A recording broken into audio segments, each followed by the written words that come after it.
ये थे हमारे हर दिल अजीज़ तालिब इल्म जामे इमाम खुमैनी के इम्तियाज़ अली तुराबी जो होली कुरान रिसाइट कर रहे थे। टाइम बहुत कम इसलिए जा रहे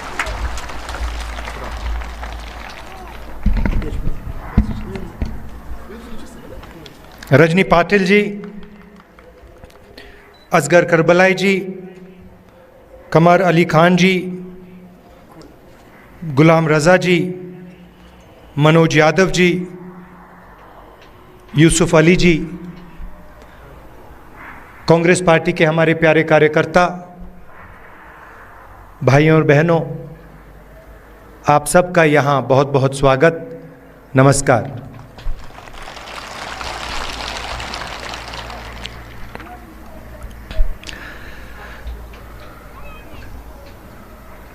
कुछ महीने पहले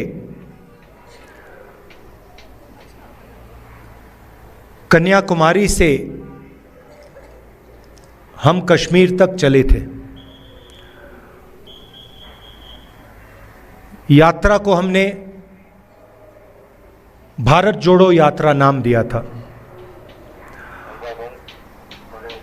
और हमारा लक्ष्य जो बीजेपी और आरएसएस देश में नफरत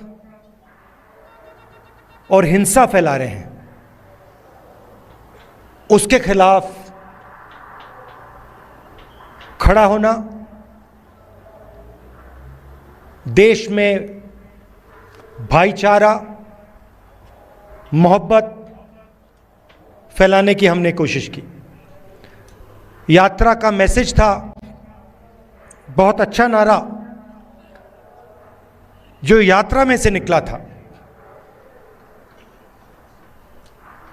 नफरत के बाजार में हम मोहब्बत की दुकान खोलने निकले हैं। और यही आपकी सोच है। पिछले दिनों में अपनी आंखों से मुझे यह देखने को मिला। यात्रा श्रीनगर में नहीं रुकनी थी, यात्रा को लद्दाख में आना था, मगर उस समय सर्दी थी, बर्फ थी और एडमिनिस्ट्रेशन ने हमें मना किया, कहा कि लद्दाख में नहीं जाना चाहिए। तो हमने बात मान ली थी। तो मेरे दिल में था और अभी भी है कि लद्दाख में भी हमें वो यात्रा चलानी चाहिए। शायद छोटा सा पहला कदम लिया, पैदल नहीं गए, मगर मोटर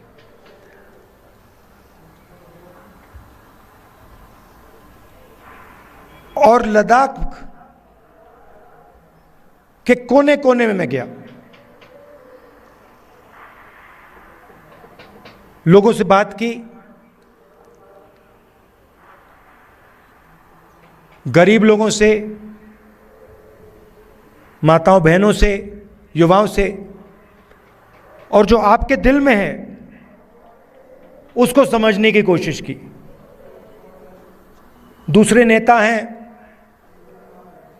वो अपनी मन की बात करते हैं। मैंने सोचा मैं आपकी मन की बात सुनूं।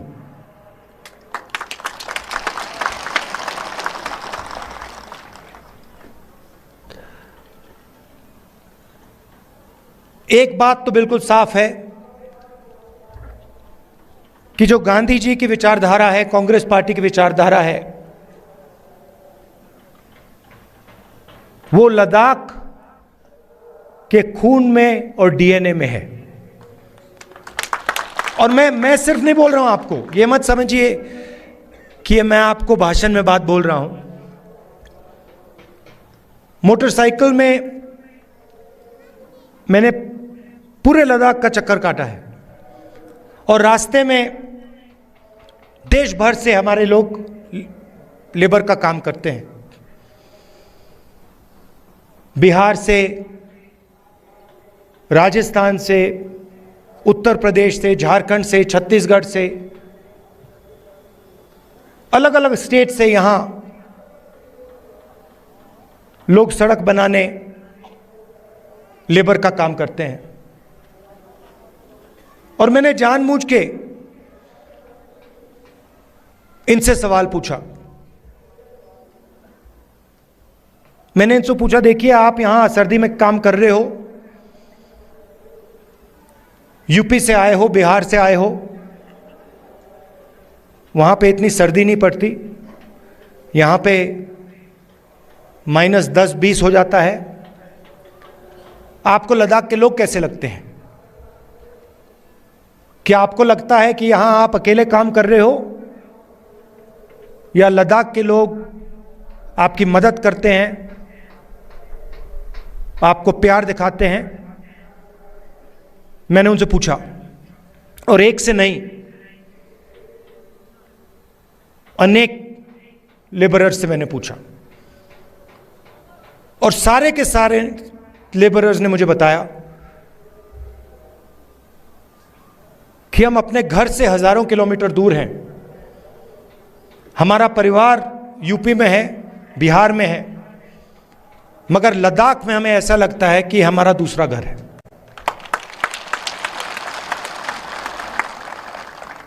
यहां पे जो भी कठिनाई होती है, पत्थर गिर जाते हैं, चोट लग जाती है, सर्दी होती है, भूख लग जाती है, लद्दाख के लोग हमारी मदद करते हैं और जब भी हम उनके पास मदद के लिए जाते हैं वो एकदम हमारी मदद करते हैं। तो ये आपके डीएनए में है। आप एक साथ इज्जत के साथ बिना नफरत के रहते हो और जो कांग्रेस पार्टी विचारधारा है वो आपके दिल के अंदर है। तो इस दौरे में आपने मुझे क्या बताया? सबसे पहले आपने बोला कि जो आपका रिप्रेजेंटेशन होना चाहिए, जो आपकी राजनीतिक आवाज होनी चाहिए, जो आपके लोकल गवर्नमेंट्स के लीडर होने चाहिए, वो आवाज आपकी दबाई जा रही है। आप जरूर यूनियन टेरिटरी बने, मगर आपके जो हक हैं, आपके जो अधिकार हैं, वो आपको नहीं मिल रहे हैं। ये आपने पहली बात बोली। दूसरी बात आपने बोली कि जो रोजगार के वायदे आपसे किए गए थे वो वायदे झूठे थे और लद्दाख के कोने कोने में अगर किसी भी युवा से बात की जाए वो आपको कहेगा कि लद्दाख बेरोजगारी का एपिसेंटर है। तीसरी बात आपने बोली कि जो सेलफोन की कवरेज होनी चाहिए, जो कम्युनिकेशन का सिस्टम होना चाहिए, वो नहीं है। यहां शायद आपने लोकल एयरपोर्ट की भी बात की कि यहां पे आपका एयरपोर्ट है मगर हवाई जहाज नहीं आता है। तो मैंने आपकी बात सुनने की कोशिश की और कांग्रेस पार्टी आपके साथ खड़ी है और आपकी जो स्ट्रगल है, चाहे वो आपकी जमीन का मामला हो, चाहे वो रोजगार का मामला हो, चाहे वो आपका जो कल्चर है, आपकी जो भाषाएं हैं, उसकी रक्षा करने की बात हो, हम आपके साथ एक साथ खड़े हैं।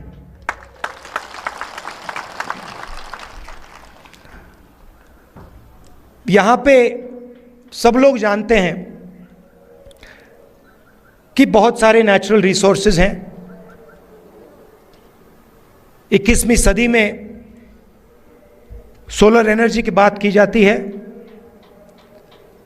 और लद्दाख में सोलर एनर्जी की कोई कमी नहीं है। बीजेपी के लोग ये जानते हैं, समझते हैं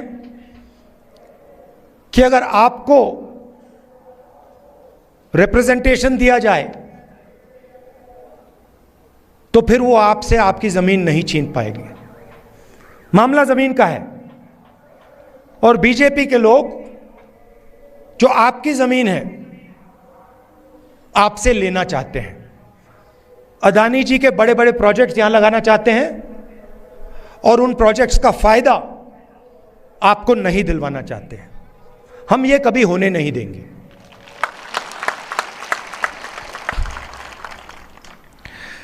कांग्रेस पार्टी ने जो ले की एपेक्स बॉडी है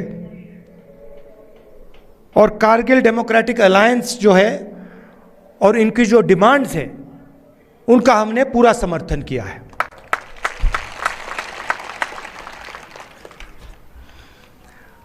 आखिरी बात मैं आपसे कहना चाहता हूं, लद्दाख एक स्ट्रेटेजिक जगह है और यहां आने पर, खासतौर से जब मैं पैंगोंग लेक में था, तो एक बात बिल्कुल साफ है कि चाइना ने हिंदुस्तान की जमीन ली है। हजारों किलोमीटर जमीन हिंदुस्तान की चाइना ने हमसे छीनी है और दुख की बात है कि हिंदुस्तान के प्रधानमंत्री ने ऑपोजिशन की मीटिंग में कहा कि हिंदुस्तान का 1 इंच किसी ने नहीं लिया है। यह सरासर झूठ है। लद्दाख का हर व्यक्ति इस बात को जानता है कि लद्दाख की जमीन चाइना ने हिंदुस्तान से ली है और प्रधानमंत्री जी सच नहीं बोल रहे हैं। और आपका जो रोल रहा है, खासतौर से कारगिल का रोल रहा है, उसके बारे में मैं कहना चाहता हूं। जब भी हिंदुस्तान को आपकी जरूरत पड़ी है, जब भी बॉर्डर पे युद्ध हुआ है, तो कारगिल के लोग एक आवाज के साथ हिंदुस्तान के साथ खड़े हुए हैं। यह आपकी हिस्ट्री है। यह आपने एक बार नहीं, अनेक बार देश को दिखाया है। तो मैं इसके लिए आपको दिल से धन्यवाद करना चाहता हूं और आपको आश्वासन देना चाहता हूं कि इस देश में बहुत सारे धर्म के लोग हैं, अलग अलग जात के लोग हैं, अलग अलग भाषाएं बोलते हैं लोग।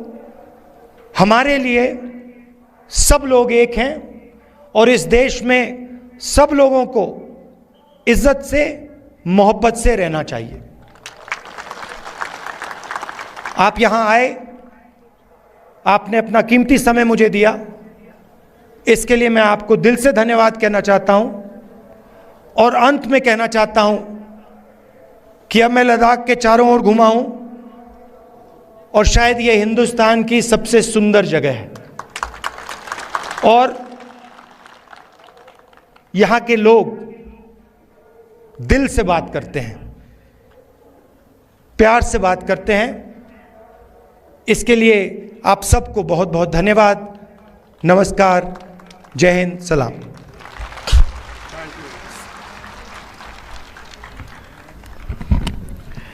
अभी आपसे राहुल गांधी जी मुखातब हुए थे और उन्होंने बता दी वो करगिल के आवाम को, करगिल में रहने वालों को और इनकी कुर्बानियों को हमेशा याद करेंगे।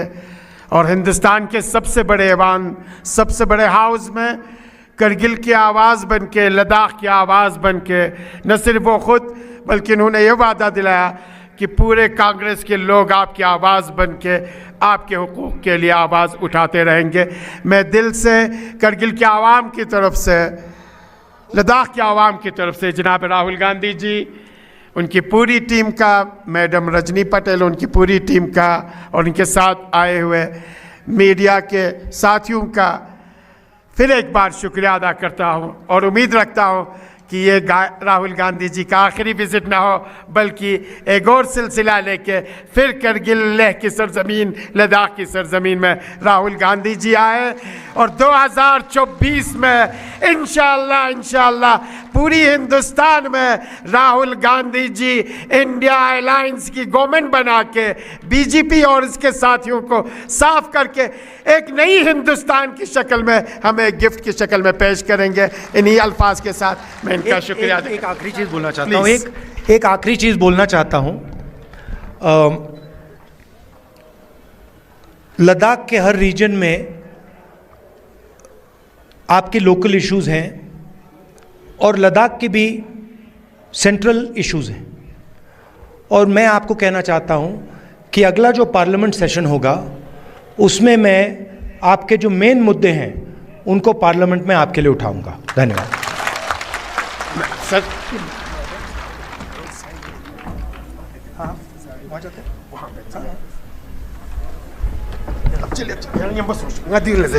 मेहरबानी यंता सगारम बस जुक्स यंता दिका तुजार छु ngach volunteer coachin konem boiling mabadere dika khawatinu nembo chokchi tukpa yo chain anti si narik meherbani dekana considers ko chain dras laka ngane refugee ni memorial deka dekana kon kachulas ko chain yanta aram bas dene ka juks kon being skot pachik ngane volunteer unis konga मेहरबानी आराम बस साजुक्स volunteer उन्हें यंता तुझारां क्योंचिन छुआं क्योंचिन आराम बस देने का जुक्शा यंता साग जगह जगह का वॉलंटियर उन्हें यंता आधे का तुझार लेप चुकचिन छुलेप